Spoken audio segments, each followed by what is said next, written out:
about 5 minutes ago, eating an orange out in the lobby to come up with something to regale you all with.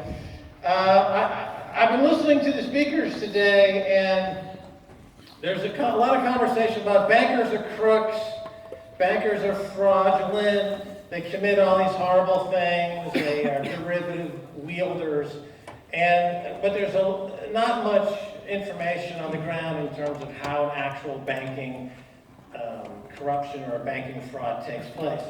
So I thought it might be interesting for the audience, because I worked on Wall Street for many years. I'm going to walk you through actually how I stole money on Wall Street. How's that sound? Sound good? This is an actual case study. This is not an abstraction. So this is, I was working on Wall Street in the 1980s. And so this would be a typical way that we would orchestrate a massive fraud. So what we called this was a look-back trade. So this is kind of what we would talk to each other and say, hey, we're engaged in a look-back trade. Basically what this would entail would be, you come into the office, usually drunk, cooked up, all of the 80s.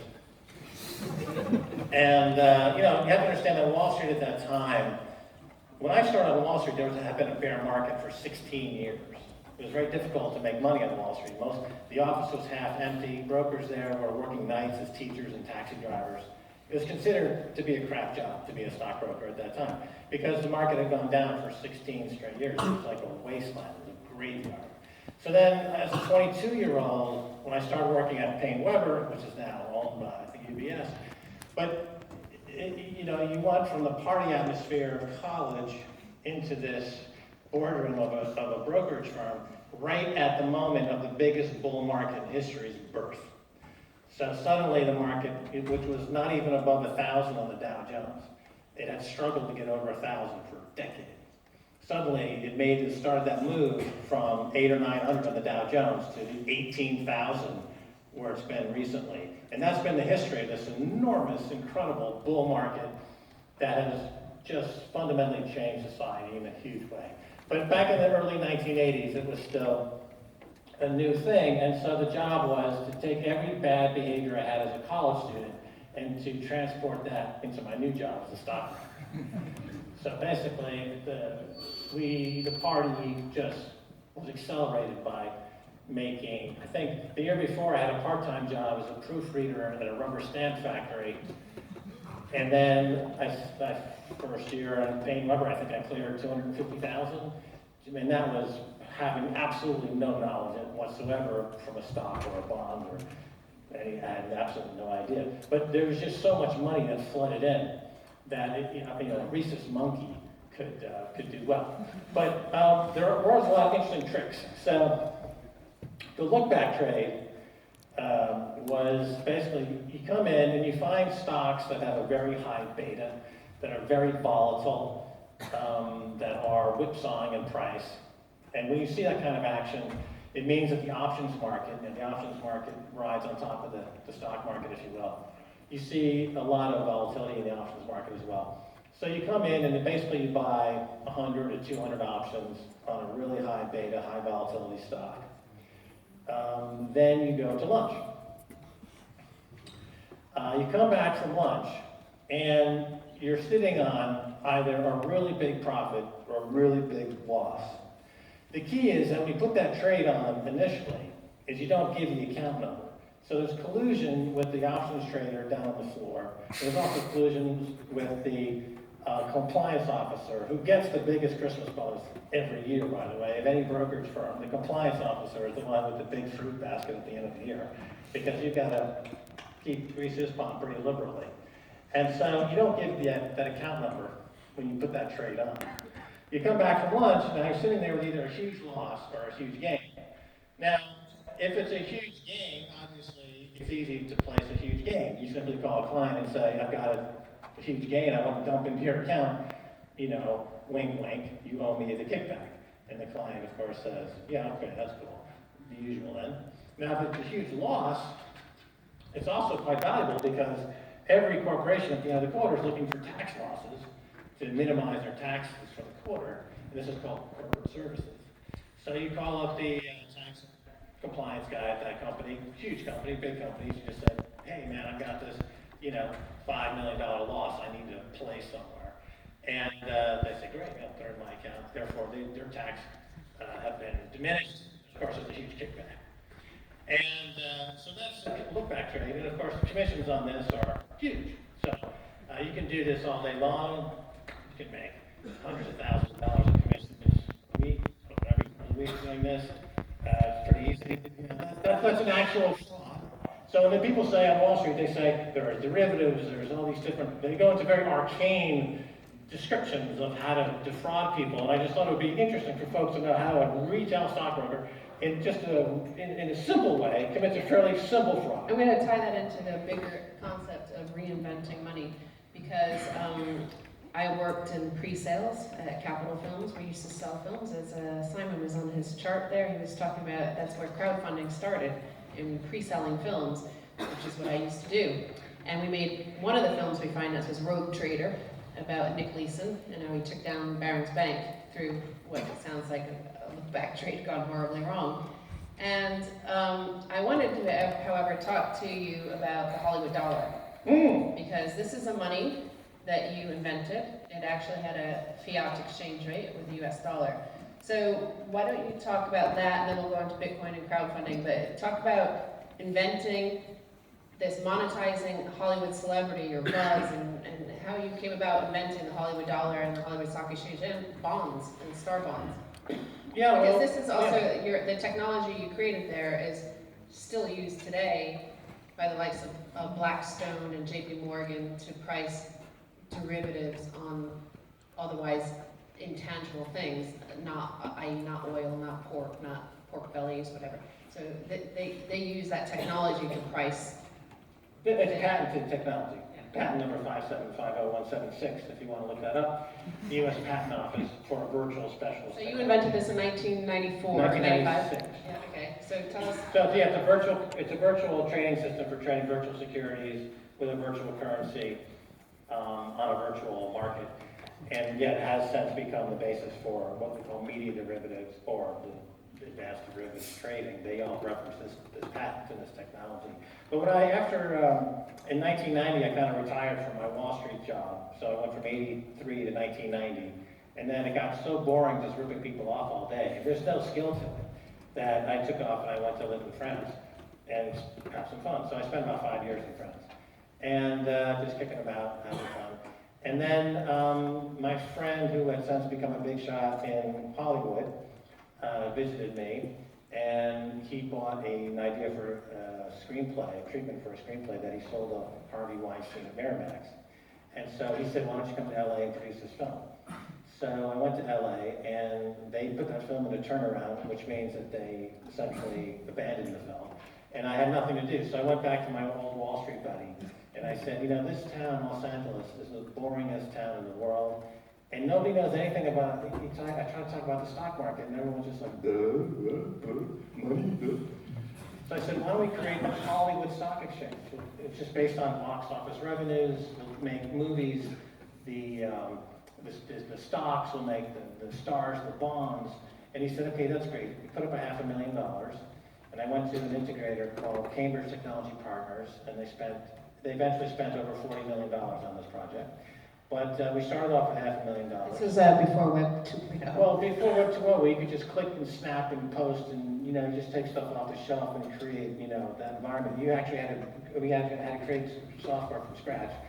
So to trade a virtual security on a virtual exchange with virtual money was a challenge to create price parity over thousands of these securities. So I created something called the Virtual Specialist Technology, which is the ability to, it's based on the Hollywood dollar, which is the first digital or electronic dollar that the New York Times wrote about, and fully convertible into US dollars. When we used to trade them on eBay for 1 to $1 million was the exchange rate, and that we were working with. And you never had problems like Bitcoin is now having, where they're like, you can't trade this for dollars. No, there was quite a novelty at that time, and they didn't see it as a threat. The threat came from the MPAA.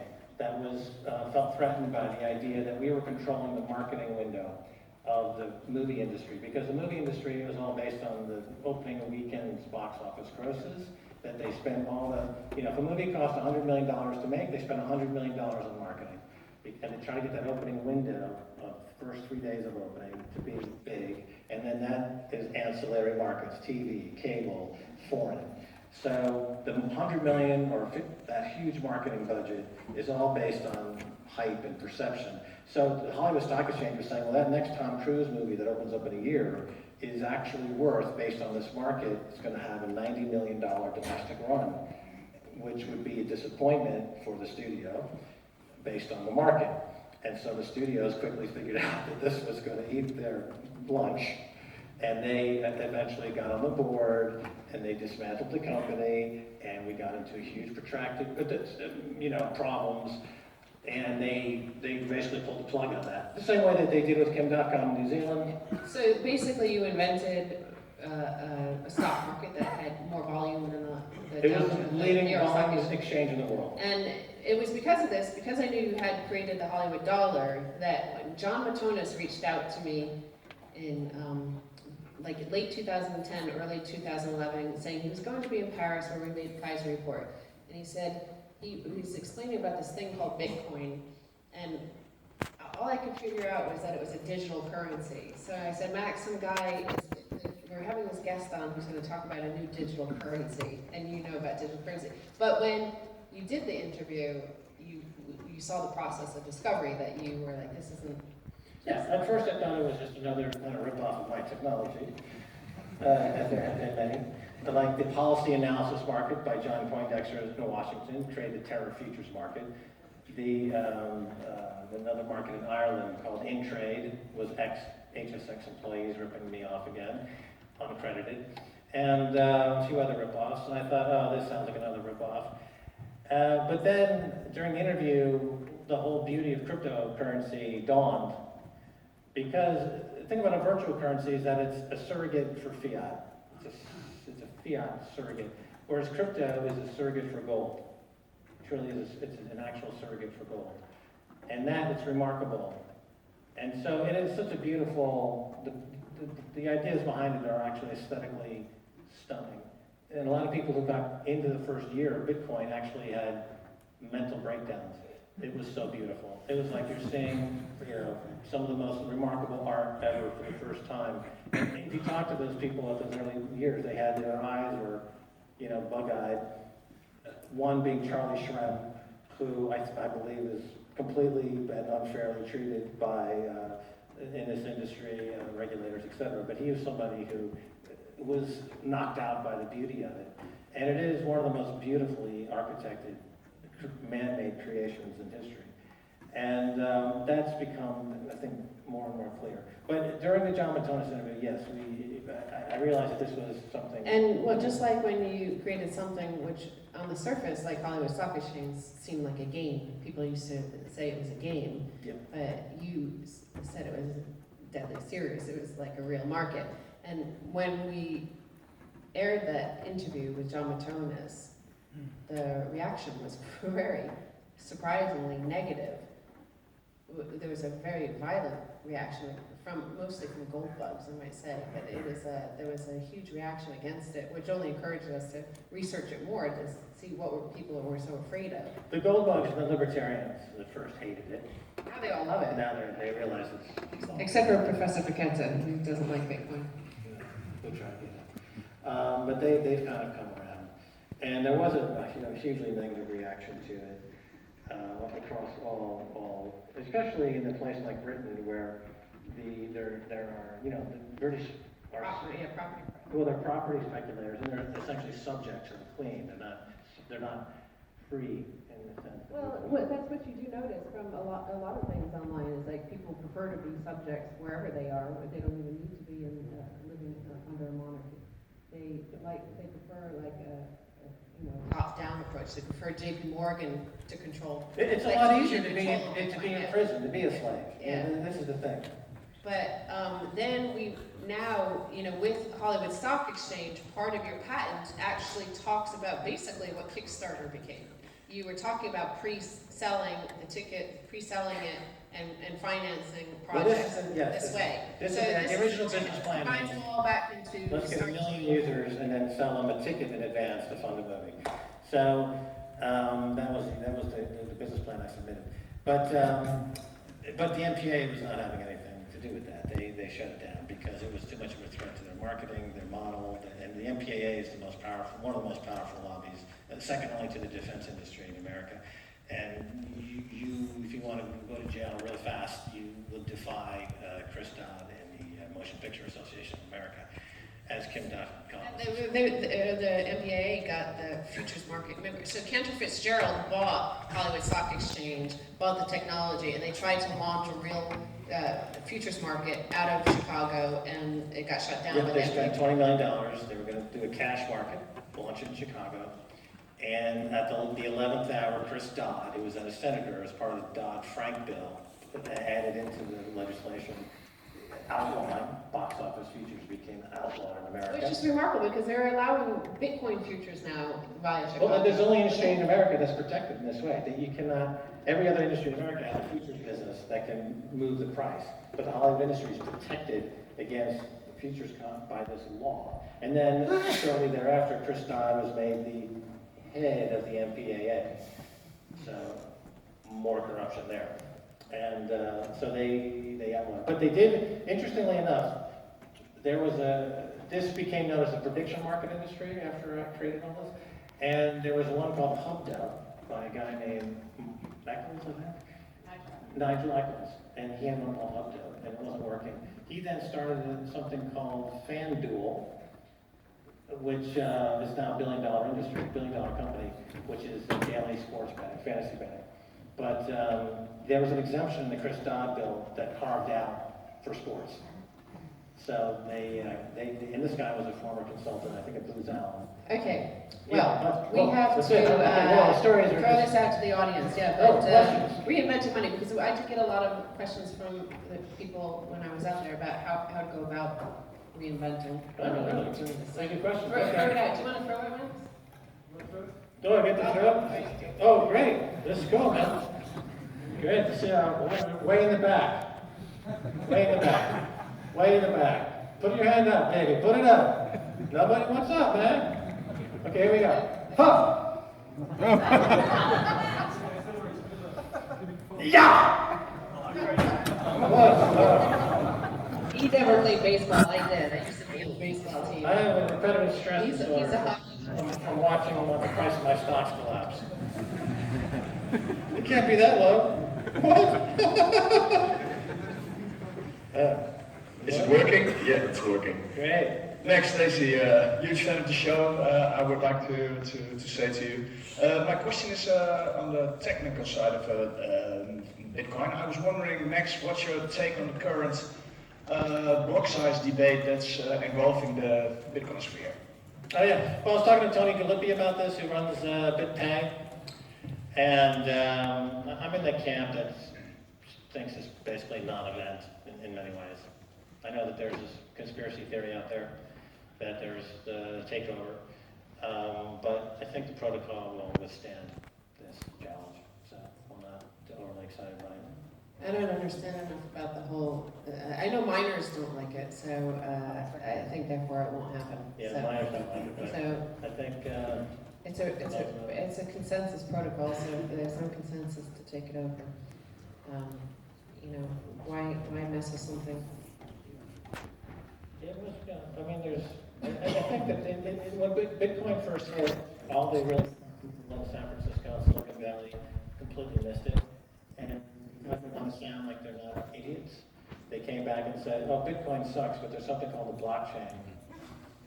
And we invented that. And we're still as smart as we thought we were 2 years ago.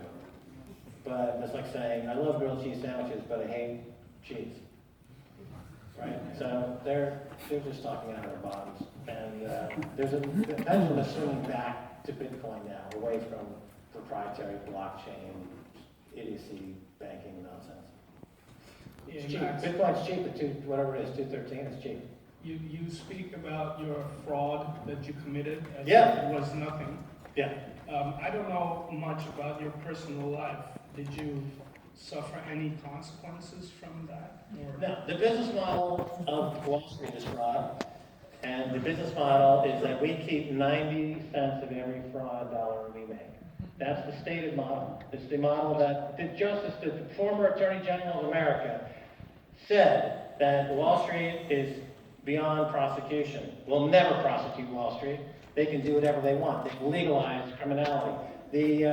Back under Clinton, they repealed Glass-Steagall. That was saying, I love fraud.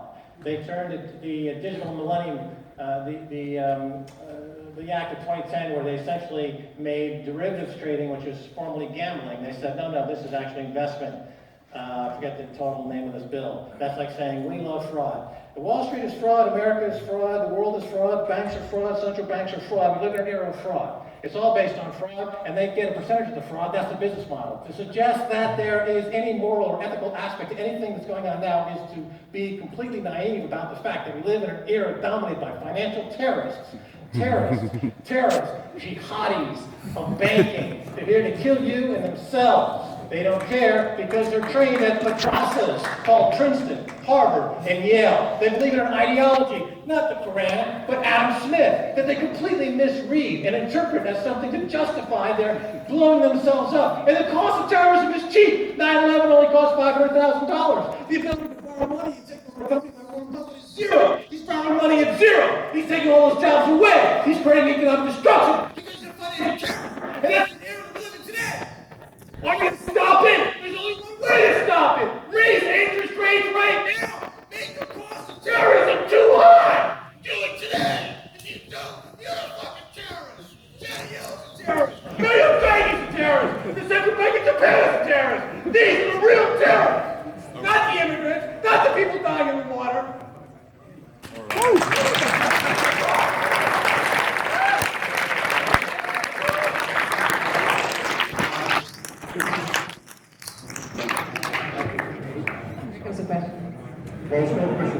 Makes up mind.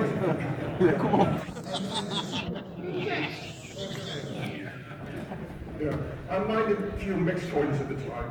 What I should do with them?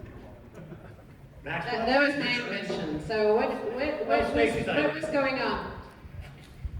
It's called curiosity and knowing what you're talking about. So we had been talking about Bitcoin for about 3 years, and then along comes suddenly people were tweeting me, have you heard about this coin or that coin? And I was like, what are all these other coins?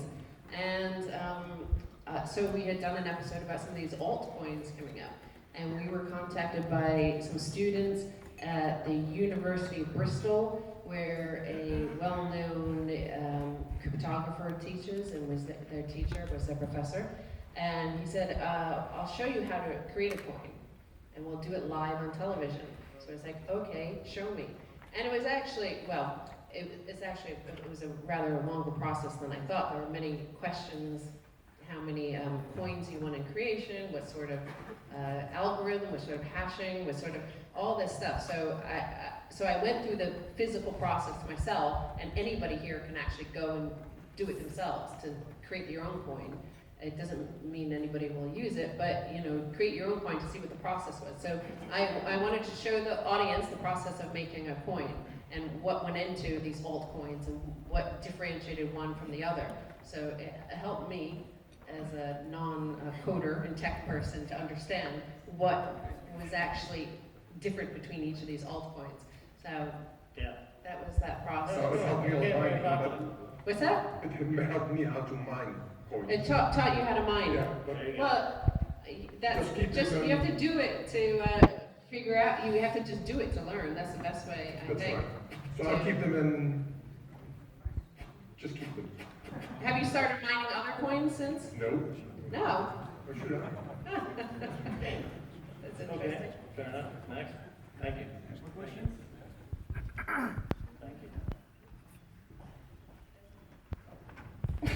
Hello. First of all, hi Max and Stacy, I'm a huge fan Hello. of the show. Hi.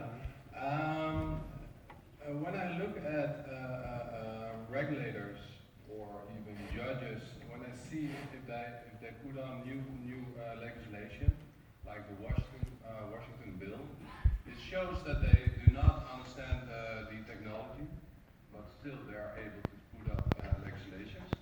Are you afraid that, or at least I'm afraid that they might put up new legislation that will, get us behind in the Bitcoin scene? I mean, I think that's the reason why Simon Dixon moved to Hong Kong. Got more, more freedom in that space. So, yeah. I mean, just as Max was explaining about the Frank Dodd-Bill, having a weird carve-out for futures markets only in Hollywood box office futures, but then given an exemption to sports, it's, they can possibly try to say only the one JP Morgan, Goldman Sachs, their specific private blockchain will only be the legitimate one, and it will work. Yeah, well, I think the adoption rate of Bitcoin has been driven in large part by some of these crises. So when the crisis in Cyprus hit, you had a huge adoption rate. Price did very well, and we're about to enter into another period of very unstable global finance and banking. Rumors that Deutsche Bank, which has the largest derivatives book in the world, close to 150 trillion, could go the way of Lehman. So you have this huge potential again, and the cryptology and the protocol is ready to accept this bulge of cash as it comes rolling in, as is the gold market and the silver market. So I think that we'll see. I've often thought the adoption has been driven by crisis, not by the cool factor. Okay, great. There's room left for one final snappy, powerful question. Who still dares to ask Max a question? One more left here. A lady, there you go. Hi. So, pretty cool that you talk about like the pre-cryptographic era, in 1996. So I heard also something about this era from just another guy, and he talked about that there was this pre-cryptographic digital money that was created in an artistic scene, and well, I'm pretty much interested in that kind of correlation. So my question is actually, do you or did you experience some form of creativity or artistic scene when you did? Or if not, do you see any creativity form of involved with that time or now? It's interesting crossover with the art world, because I'm just reading recently about how a lot of artists are going the route of the startup, where their art is, they're trying to monetize their art in a way that we're seeing in the startup world. And as part of that, I think crypto makes that very easy. When we just moved to London recently from Paris, Stacy put on the wall an artwork I created back in 2011, which was some cutouts I had done for magazines, and then I was overlaying that with some images, and in the image was a Mt. Gox Bitcoin address, which I totally had a copy about. But I was using these addresses as part of visual art that I was creating at that time, just for fun. Because, yeah. Also, in terms of the art back in the pre-cryptographic age, is with your Hollywood Stock Exchange, you did have Dr. Zeros who did print the Hollywood dollar, right? I mean, you had all these characters that were followed and were actually like cartoon characters that people followed and listened to, and they would make pronouncements. Yeah, we tried to anthropomorphize various aspects of banking. So there was Max Broker, Mac Daddy was a banker, Dr. Zeros was the central banker, and Misinformation was the analyst. So kind of following in You can find those characters still online. Walt Disney's kind of tradition. Thank you so much. Is there something, sort of a final message you want to give away to the audience before they go home? Maybe something to reflect on? Well, I like the fact that it's at Erasmus, and you're free to choose, you're free to invent, you're free to do your own thing. So I think that's a good. Thanks to Paul, who's been a big supporter of ours for years. And it's been a great event. You enjoy yourself, and maybe next year again, we'll see. And don't forget to go quickly to Novotel, because they're going to close down the